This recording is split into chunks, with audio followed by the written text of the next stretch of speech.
Good morning. I'm Jen Haston, and on this week's episode of Haston Helping Hands, I'm going to talk to you about our words.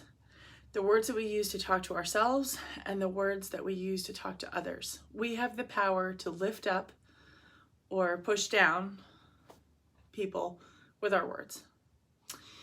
I think the best way to illustrate this is by showing you something that I've been working on growing for the last month. So my dear friend Sammy, who has more of a green thumb than I do or ever will, gave me this sunflower plant. And the sunflower has a lot of significance for me. And I've definitely talked about it here and there.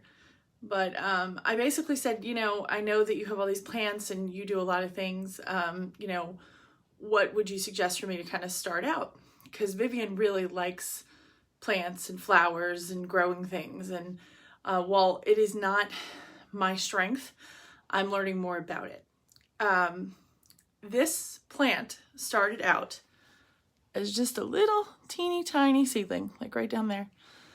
And I've been watering it and giving it direct sunlight and singing to it, which sounded a little strange.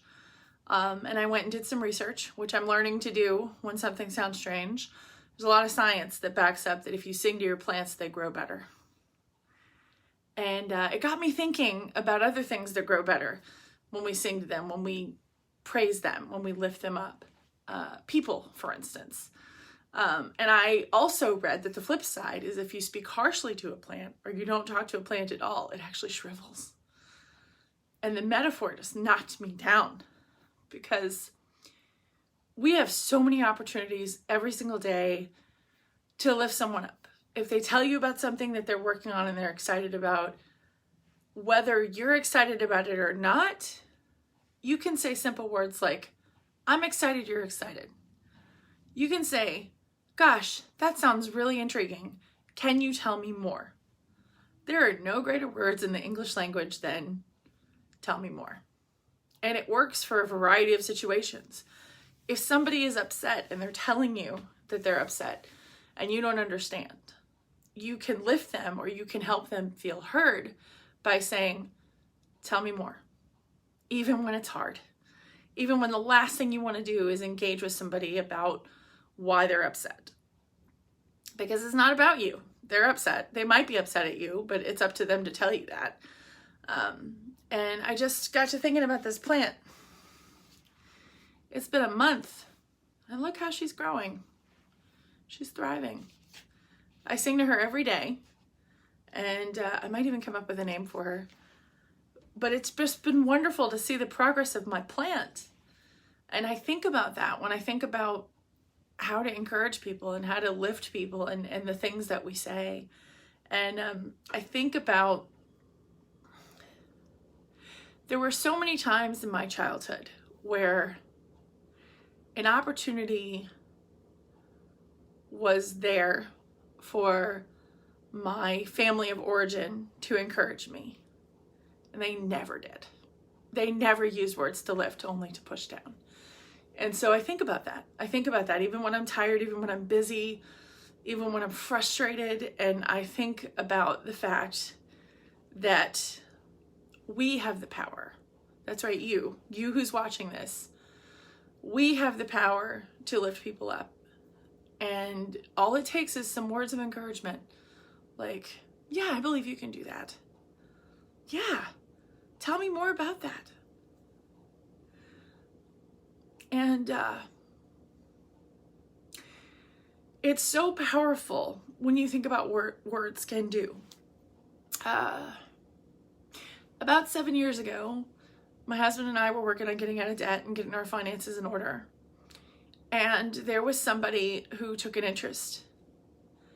And they wrote us a letter to encourage us and said, I can totally see that you're going to be doing great on this journey. I know you're pushing and, here, let me send you some encouragement. And it was a card. I still have it. There was also another person who encouraged us, was our financial planner, obviously with their own agenda. We do well, they do better. And I'm thinking about that person today because they died 2 weeks ago. And they died from COVID.